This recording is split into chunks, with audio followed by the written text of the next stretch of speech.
Welcome to the HIT Podcast, H.I.T, Human Resources, Insurance, and Technology. I'm your host, Toby Kennedy, as we do every week for the last 99 weeks. And now, here on week 100, we are dropping into your feed every Tuesday with what we hope are bite-sized, digestible, well-curated pieces of conversation going on in the space. This is our 100th episode. We have clipped together some of our favorite moments. This week's episode is brought to you by Montage Insurance Solutions, and without any further ado, let's revisit some of our favorite moments from the last 100 episodes.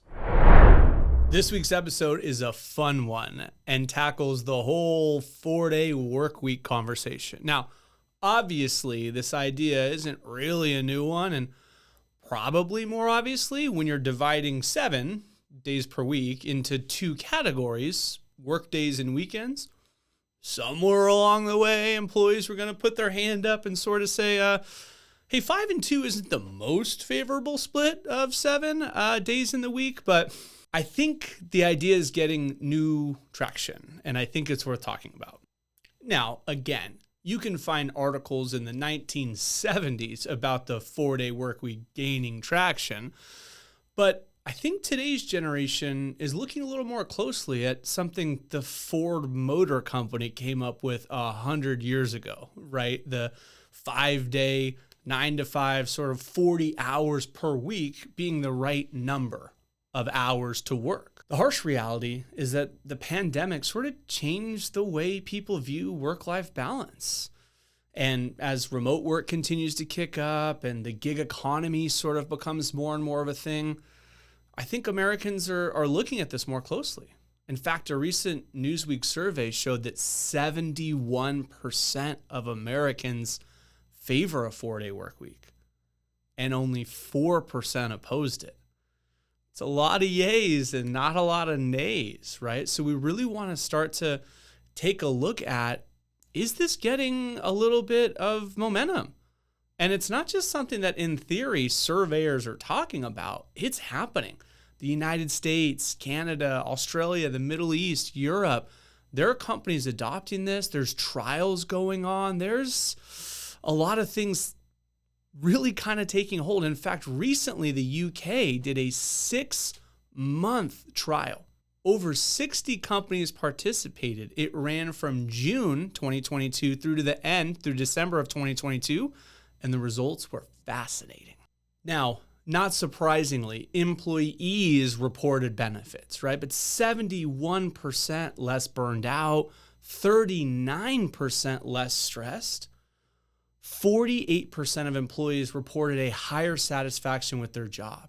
And shout out to On Point, who did a great podcast about the 4-day work week. But some of the employee comments, they were like, there's no amount of money that can get me to go back to a 5-day work week. I mean, when employees worked for a company that tried this out, man, they reported incredible levels of satisfaction that I think we'd all be jealous about if we could get our employees to kind of purr that way, right? And what's important is these were not extra hours, right? It's not like they did 4 10s, right? Where you're still working the 40-hour work week. You're taking it down to 32 hours spread over 4 days. And it doesn't necessarily need to be exactly 4 days, right? Some employers had to make it work, but overall, we're talking about keeping benefits and pay and everything the same and reducing the expected number of hours worked to 32. Now, of course, in a crisis, everyone works overtime, and that happens today too, right? You work nights, you work weekends. So of course, there's times where we need to work a little bit more, and there's certainly some industries where maybe this works a little bit better than others. But I will point out that in the UK, the big survey that they just finished of over 60 employers, all different types of companies were there. White collar, manufacturing, a brewery, pub, a fish and chip shop. I mean, all sorts of different employers. And it went really well. Fatigue was down. People were reporting way better mental health. And all of this happened while the employers, all of them, had their revenue either stay the same or actually grow. So maybe it's time to take a look at that 100-year-old philosophy that Henry Ford came up with, and maybe it's worth revisiting. Personally, candidly, I do wonder, is this maybe part of a fad, or is it really the rise of the New World Order? I don't know. But maybe we don't have to go all the way, right? Maybe something like a 9-day fortnight or something like that, where you alternate 4 days this week and 5 days this week, might be something that's less shocking to employers. Or even leaning on how the pandemic coached so many of us up on how to work from home. Is there some answers in there? As the question really does bear wrestling with, which is, are we still in a place where 5 days a week, 40 hours is the right ask? Or are we cracking a little? Are we fraying a little? As an employer, are we redlining a little bit too hard? Or are we pushing a little bit too hard? Is there something in that expectation that we can dial back a little bit? And I'll tell you one thing that might really help us get there, and that's the introduction of AI, right? So all along the way, the American workforce has gotten more efficient and better, and we send emails. We don't have to walk over that person's desk, and we're getting better and more efficient. But the expectations have gotten higher and higher, and the workload has gotten higher and higher. And so we've kept this kind of pace going where now we're doing so much more from a deliverable standpoint than was ever done. ChatGPT, which we talk about, AI, that is going to lead to even more efficiencies.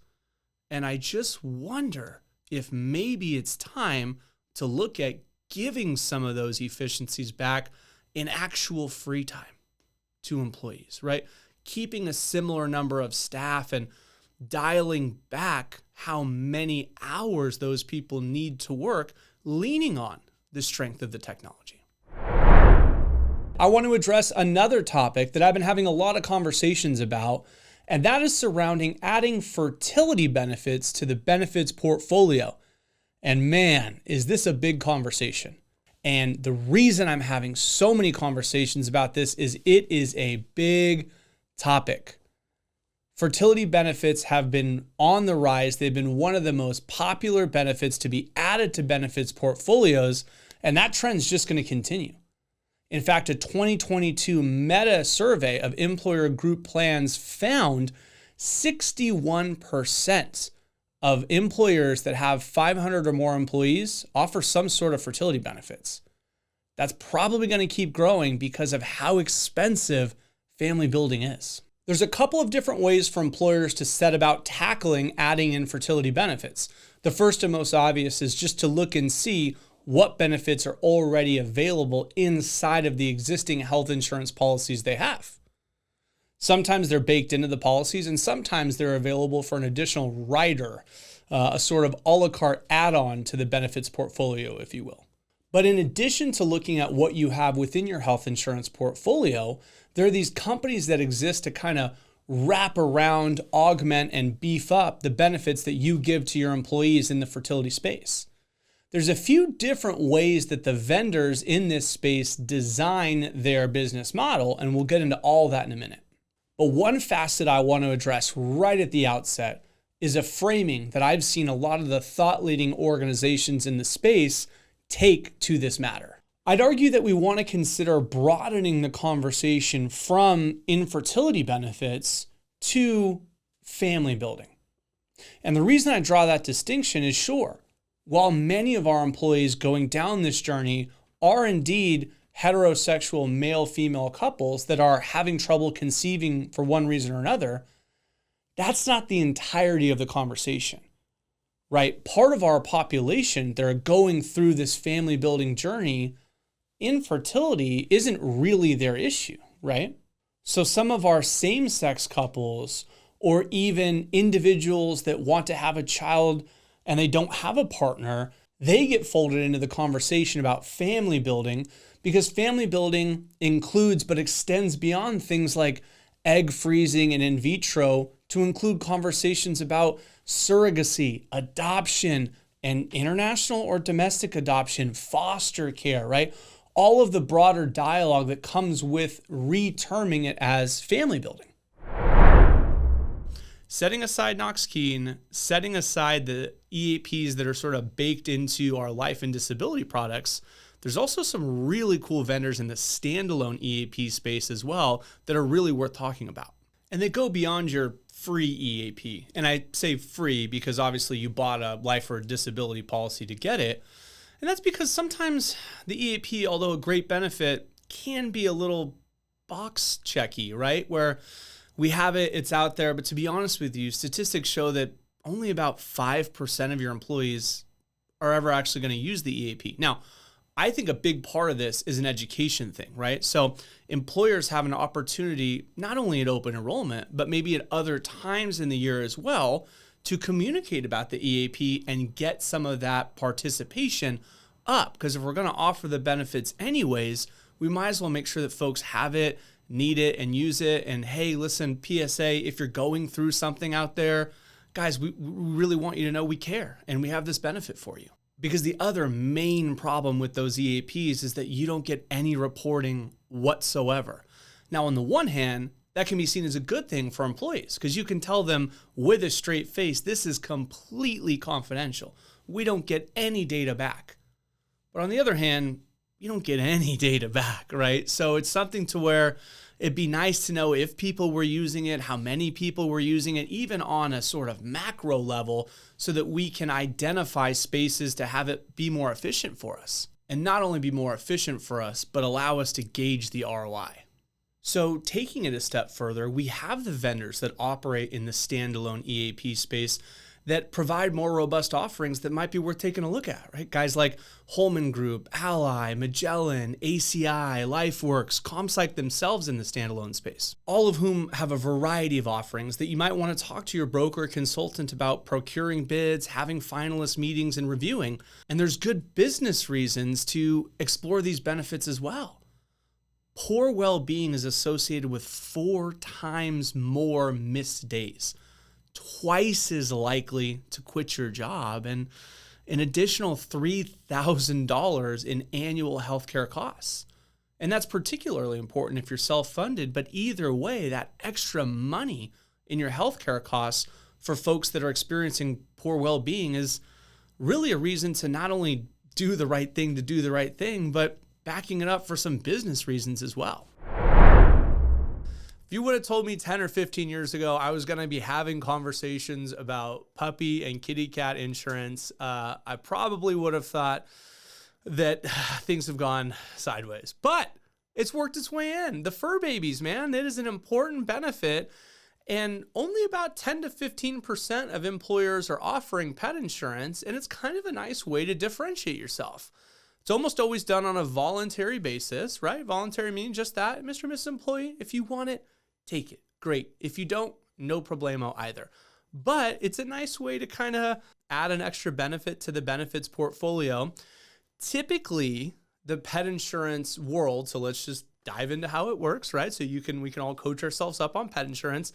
It's normally done on a reimbursement basis. Some will pay the vet directly, but oftentimes your members are going to get reimbursed, right? So that's one distinguishing characteristic between the various pet insurers out there if you are looking to procure a quote. There's also often a deductible of some nature, a couple $100, maybe $500, something like that, to where the pet insurance will kick in after the point that your employees have spent up to that certain threshold, right?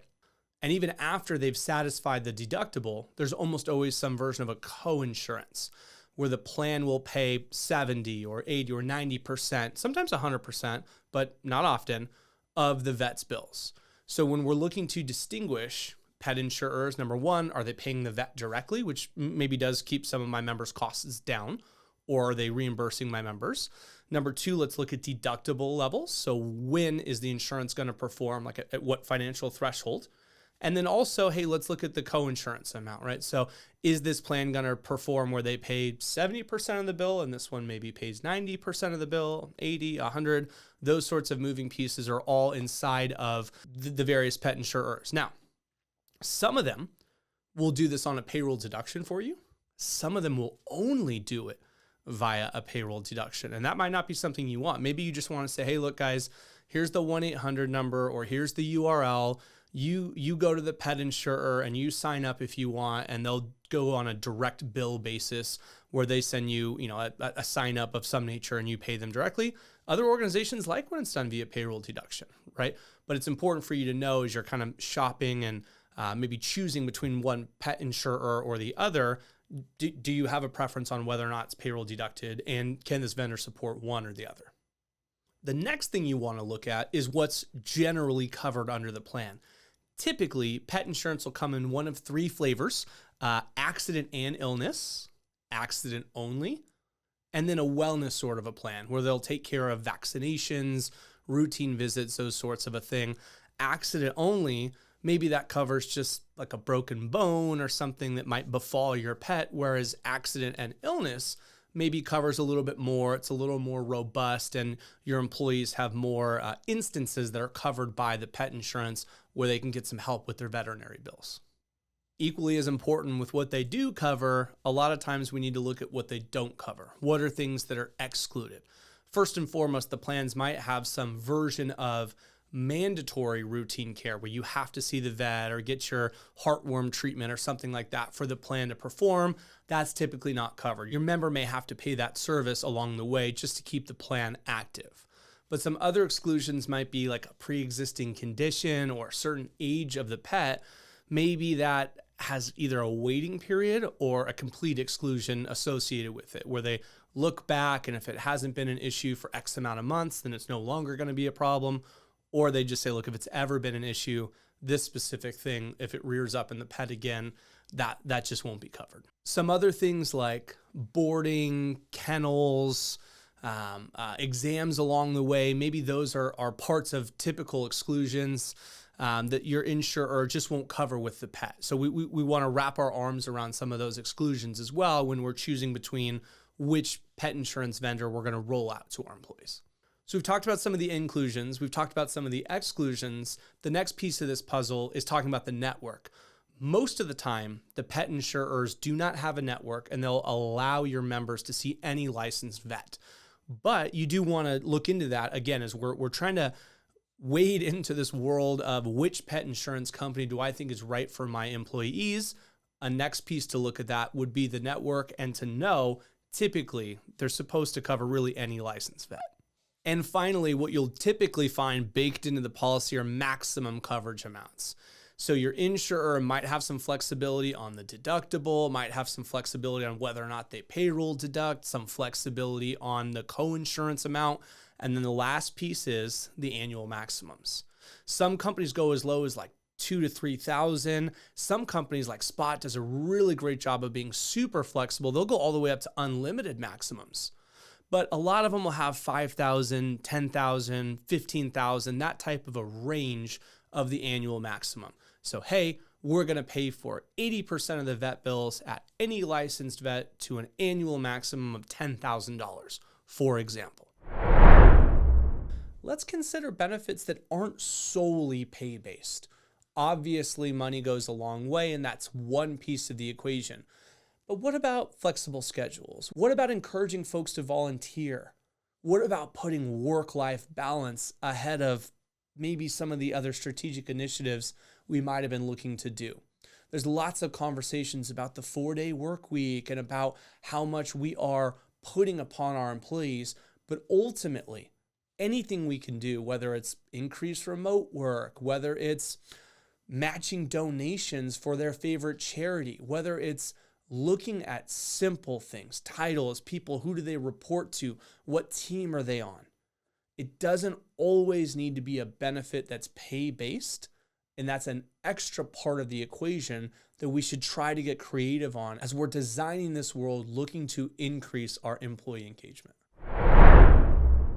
That's all the time we have this week for our big 100 celebration. Thank you so much for joining us. I hope as you look back and enjoy those moments as much as we enjoyed being in there, having these conversations, please join us for the next 100 episodes. Join us next week. Join us every week. Until next week, make this the best week yet. And thank you to all of our sponsors along the way. TrueHue, Rula, Montage Insurance Solutions, Excel Health specifically. Thank you guys, and thank you guys for watching.